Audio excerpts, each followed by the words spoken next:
Video देखने वालों को नमस्ते। आज हम बात करेंगे गोल्ड लोन वाली कंपनीज के बारे में। तो कई सारी कंपनियां हैं जो लोगों को जो है पैसा देती हैं लोन में, और उसके बदले में उनकी जो भी ज्वेलरी है, गहने हैं, सोना है, उसको जो है गिरवी रखती हैं कोलेट्रल के रूप में। तो ये एक बड़ा ही अच्छा बिजनेस है, हाई ग्रोथ वाला बिजनेस है। और अच्छी बात यह है कि यहाँ पे ब्याज दरें जो है वो बड़ी हाई होती हैं। तो कंपनियां जो अपने कस्टमर से जो ब्याज चार्ज करती हैं वो हाई रहता है, 15% से लेके 30-35% तक जो है वो रहता है। तो अच्छी खासी इनकम जो है इस प्रकार की कंपनी करती हैं, लेकिन इनके बिजनेस में एक बड़ा सा रिस्क भी होता है, उसको भी हम समझेंगे। तो एक बहुत ही इम्पोर्टेंट रेशियो होता है, उससे जो है आप इन कंपनियों की फाइनेंशियल हेल्थ को समझ सकते हैं। और अगर आप इस रेशियो के बारे में नहीं जानते तो आपको गोल्ड लोन वाली कंपनीज में बिल्कुल भी इन्वेस्टमेंट नहीं करना चाहिए। तो ये जो रेशियो है बड़ा साधारण रेशियो है, कैलकुलेट करना बड़ा आसान है। इसको बोलते हैं लोन टू वैल्यू रेशियो।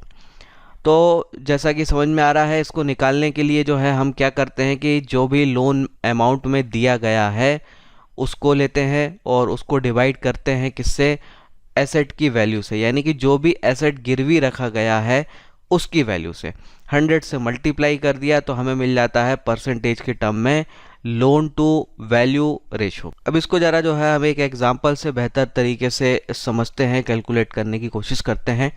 कि जैसे कोई आता है किसी कंपनी के पास, अपने पास सोना लेके आता है और बदले में लोन मांगता है। तो वो जो सोना लेके आया है, मान लेते हैं कि उसकी वैल्यू 1000 रुपये है, और कंपनी जो लोन उसको दे रही है उसके बदले में वो मान लेते हैं कि 700 रुपये का है। तो ऐसी सिचुएशन में क्या हो जाएगा कि लोन टू वैल्यू जो रेशो है वो हमारा 70% का हो जाएगा। तो 70% क्या हुआ, लोन टू वैल्यू रेशो हो गया। तो कंपनी के पास कितना है, 1000 रुपये का एसेट जो है वो ग्राहक का है, लेकिन जो लोन में दिया गया अमाउंट है वो 700 रुपये ही है। तो यहाँ 300 रुपये का डिफरेंस जो है वो उसकी मार्जिन ऑफ सेफ्टी हो जाती है। यानी कि जब तक इतने अमाउंट से प्राइस नहीं गिरेगा तब तक जो है उसको कोई प्रॉब्लम नहीं होती है। तो ये जो है देखने वाली बात रहती है कि कंपनियों का लोन टू वैल्यू रेशियो जो है क्या हो रहा होता है। तो चलिए अब ज़रा एक एग्जांपल से समझते हैं कि अगर गोल्ड के प्राइस में कोई भारी गिरावट हो जाती है तो इन कंपनियों के बिजनेस पे कैसा असर पड़ता है। तो जैसे लेके चलते हैं कि 2018 में किसी कंपनी ने गोल्ड लोन दिया। ग्राहक जो है उसके पास 1000 रुपये की वैल्यू का सोना लेके आता है, और बदले में जो है कंपनी उसको क्या करती है, 850 रुपये का जो है कैश दे देती है लोन के रूप में। तो यहाँ लोन टू वैल्यू रेशियो कितना हो जा रहा है, 85% है। अब यहाँ पे यही लोन चल रहा है, लेकिन 2019 में गोल्ड के भाव मान लेते हैं कि 20% गिर जाते हैं। तो उस स्थिति में क्या चीज़ हो जाएगी, तो 850 रुपये जो है ग्राहक को लोन है, लेकिन क्योंकि 20% वैल्यू गिर गई है तो जो इधर चेंज आ जाएगा वो आ जाएगा 800 रुपये का। तो 20% गिर गई है यानी 200 रुपये वैल्यू कम हो गई। तो इस सिचुएशन में जो है लोन टू वैल्यू रेशियो जो है क्रॉस हो जाएगा 100% के लेवल को। तो 106% प्लस समथिंग जो है ये हो जाएगा। तो इसका मतलब क्या हो जाए कि ग्राहक के पास जो पैसा कंपनी का गया है वो हाई है, और उसने जो कोलेट्रल रखा हुआ है इस समय उसकी वैल्यू हो गई है लो। तो ऐसी सिचुएशन में क्या होगा, ग्राहक जो है वो डिफ़ॉल्ट करना पसंद करेगा, क्योंकि उसमें इसी का फ़ायदा है। क्योंकि कंपनी के उसके पास 850 रुपये हैं, और कंपनी के पास जो उसने चीज़ रखी हुई उसकी वैल्यू तो 800 रुपये ही है। तो क्या होगा कि जब गोल्ड के भाव ज़्यादा गिर जाते हैं तो इस तरह की कंपनियों के जो ग्राहक हैं वो डिफ़ॉल्ट करने लग जाते हैं। तो यही जो है प्रॉब्लम शुरू हो जाती है। तो 2013 में जो है इसी प्रकार की घटना हुई थी, और 2013 में अच्छा खासा गोल्ड का भाव गिरा था। तो इसी के कारण जो है मन्नापुरम, मुथूट फाइनेंस जैसी कंपनियों का बिजनेस जो है बहुत ख़राब हो गया था, क्योंकि कई सारे लोग जो है वो डिफ़ॉल्ट करने लगे थे। तो इसके बाद जो है आरबीआई ने स्टेप लिया था कि भाई कोई भी कंपनी हो उसका लोन टू वैल्यू रेशियो जो है वो 75% मैक्सिमम रहेगा। उससे ज़्यादा जो है कंपनी नहीं रख सकती, ताकि जो है कंपनी का बिजनेस जो है वो सेफ रहे।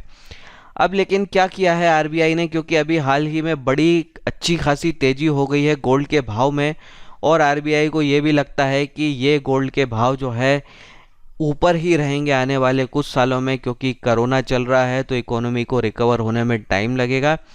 और जब तक सेंटीमेंट ठीक नहीं होते, इकोनॉमी के बारे में लोगों में कॉन्फिडेंस नहीं आता, तब तक क्या रहता है, तब तक जो है लोगों का इन्वेस्टमेंट गोल्ड के तरफ जो है वो बना रहता है।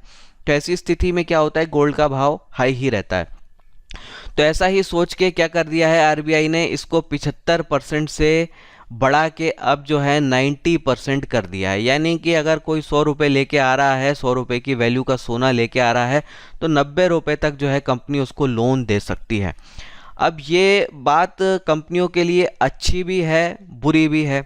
अब अच्छी बात यह है कि कंपनियां ज़्यादा लोन दे सकेंगी, ज़्यादा लोन दे सकेंगी मतलब कि ज़्यादा प्रॉफिट भी कमा सकेंगी। तो ये उनके लिए प्रॉफिट वाली बात हो जाती है, अच्छी बात हो जाती है, पॉजिटिव बात हो जाती है। पर यही चीज़ का एक नेगेटिव ये है कि यहाँ पे कंपनी के बिजनेस का रिस्क जो है वो काफ़ी हाई हो जाएगा, क्योंकि अब अगर यहाँ से गोल्ड के भाव गिर जाते हैं, गोल्ड के भाव अगर ज़्यादा गिर जाते हैं, तो फिर वही चीज़ हो जाएगी, ग्राहक जो है वो डिफ़ॉल्ट करना शुरू हो जाएगा। तो अगर आपने ऐसी कंपनी में इन्वेस्टमेंट किया हुआ है या इन्वेस्टमेंट करने की सोच रहे हैं, तो इस लोन टू वैल्यू रेशियो पर सीरियसली नज़र रखिए। तो ये लोन टू वैल्यू रेशियो अगर हाई हो रहा है आपकी कंपनी का, जिसमें भी आपने इन्वेस्टमेंट किया है, 90% तक जा रहा है, और गोल्ड के प्राइजेस जो है वो ड्रॉप हो जाते हैं यहाँ से मान लो 15% भी, तो ये कंपनियाँ जो है फिर खतरे में आ जाएंगी। तो जो है आप नज़र रखिए, अगर आपने इन्वेस्टमेंट किया है, नहीं कर रहे हैं, किया हुआ है, तो भी आप स्टडी के पर्पज़ से नज़र रख सकते हैं।